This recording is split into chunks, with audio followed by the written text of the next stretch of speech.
It kind of scared me. I just jumped. Mm-hmm. That's the main reason why I did that, because it just scared me.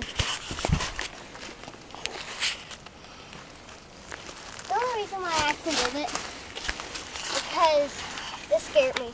Mm-hmm. That's the only Well, when the rock slips, you gotta be careful. I heard it slip and it scared me, so I jumped over to the other thing.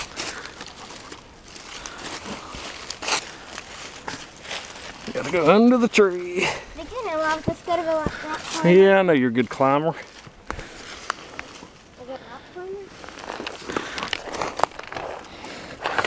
You know I was a good rock climber? Well, I know.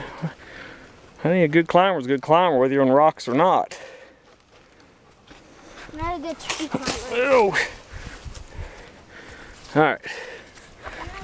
Gotta go this way. I just wanted to, if you could go that way if you wanted to. Mm-hmm. You can go any way you want.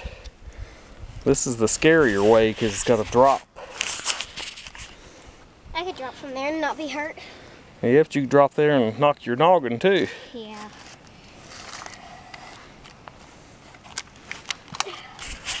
All right, now let me get down here. Whoa, now. It's slippery. Especially when it rained. I know. Can you climb up?